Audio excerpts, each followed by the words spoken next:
Hello guys, it's me again, John. Kumusta kayong lahat? And of course, may pangarap tayo. Siyempre, pangarap pa rin nating yumaman with zero effort. Pero sabi ng buhay, kailangan talaga natin mag-effort. So kaya naman, samahan nyo ako, let's go! Actually, ang reason talaga kaya ako nag-vlog ngayon, kasi kanina lang may na-realize lang ako at gustong-gusto ko talagang ibahagi sa pamamagitan ng vlog na to. Hindi lang ako mapakali. So anyway, itong realization ko. Sa madalas na pagkakataon kasi, ang iniisip ng karamihan, ang kalaban natin ay ang mundo. Ang mga taong mahatak pababa, ang sitwasyong kahit kailan hindi naman natin kontrolado. Pero ang totoo, ang pinakamalaking humahad lang talaga sa atin ay ang ating sarili. Yung boses sa ulo natin na laging nagsasabing, hindi mo kaya, wala kang alam, paano kung mapahiya ka? Pero kung iisipin naman natin, ilang pangarap na bang nawala dahil dyan? Hindi dahil walang oportunidad, kundi dahil may takot.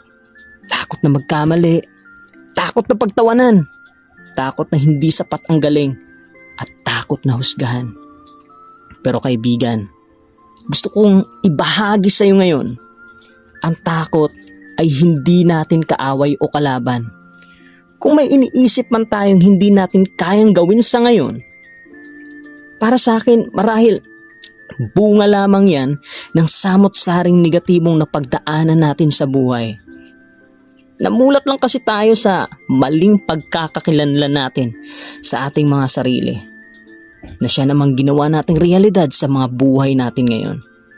Pero syempre, kaya ako nga ibinahagi ito ngayon ay hindi na para pagsisihan kung bakit ganito ang buhay natin ngayon. Ang importante, alam na natin. Kaya kung may pangarap ka, katulad ko rin, paglaban natin. Tandaan natin na kung ano ang tingin natin sa iba, ay ganun din tayo sa ating mga sarili. Sa madalas na pagkakataon kasi, we're trying to look good. At yan mismo ang nagiging problema.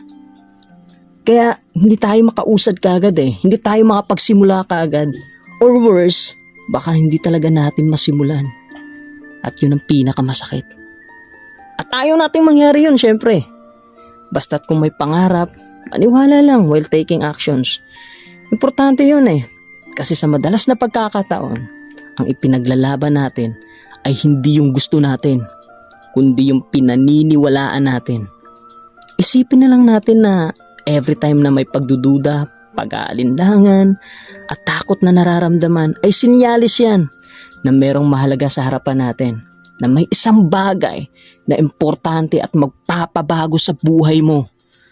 Kaya kung natatakot ka, katulad ko rin, minsan natatakot din ako. Ibig sabihin nun, para sa akin, ito yung realization ko. Kung natatakot man tayo ngayon, ibig sabihin may pangarap tayo. At yung pangarap na yun, kailangan lang nating paniwalaan while taking actions. At yung pangarap na yan, hindi dapat nating hayaang manahimik sa isipan lang.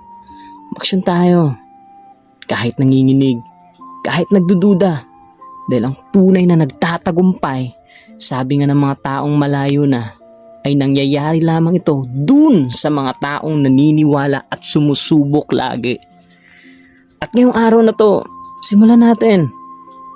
Simulan na natin. Kahit konti, kahit mahirap, basta't buong loob. Dahil ang kinabukasan natin ay magsisimula sa desisyong lumaban ngayon.